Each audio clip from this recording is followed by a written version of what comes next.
En Mauritanie, derrière les micros et les caméras, les femmes journalistes portent un fardeau souvent invisible.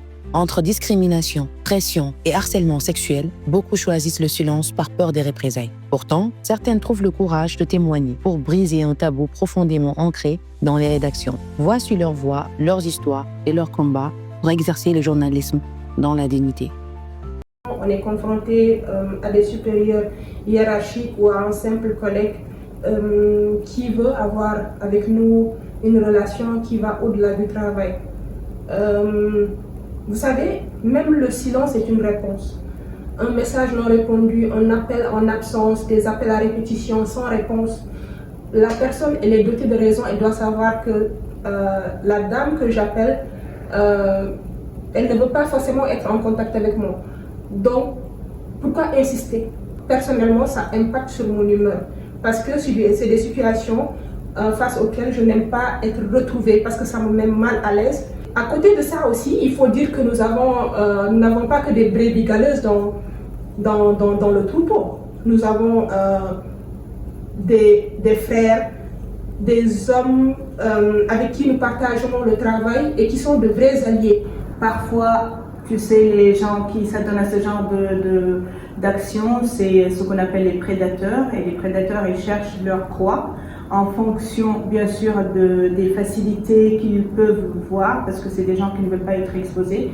Et je pense que je n'ai pas ce profil-là de proie facile. Et donc, heureusement, je pense que ça a contribué un peu au fait de me laisser un peu à l'abri de ce genre de pratique. Il faut absolument véhiculer le message, il faut absolument lutter contre cela au niveau des différentes institutions auprès des, notamment, jeunes filles journalistes qui entrent dans le milieu, qui sont un peu plus faciles à cibler, un peu plus faciles à harceler sexuellement. La femme mauritanienne aujourd'hui commence vraiment à avoir une place assez intéressante au niveau de beaucoup de secteurs, même si au niveau du secteur de la presse, elle n'a pas encore, très loin de là, elle n'a pas encore la place vraiment qu'elle mérite, sachant quand même que c'est un secteur qui est quand même assez complexe, un secteur qui demande vraiment beaucoup de contraintes, beaucoup d'efforts, etc.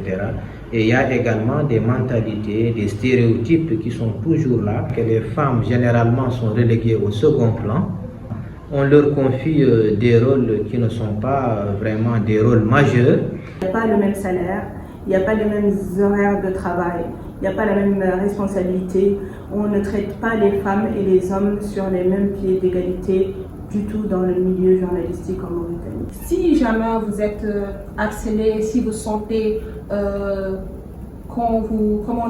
au-delà de l'harcèlement, si vous sentez qu'il y a un acharnement, alors que ça vient d'une personne qui nous fait des avances, dénoncer cette personne. Le rôle des journalistes sur ce plan est très important parce que ce sont les journalistes qui doivent sensibiliser, qui doivent expliquer au public et qui doivent vraiment démonter ces stéréotypes qui, en tout cas, vraiment ne nous permettent pas d'avancer. Donner la parole à celles qui dénoncent, c'est déjà un premier pas vers le changement. Mais pour que les femmes journalistes en Mauritanie puissent travailler sans crainte, il faut plus que du courage individuel.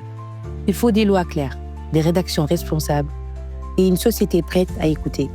Briser le silence n'est pas une fin, mais le début d'une lutte collective contre le sexisme et le harcèlement.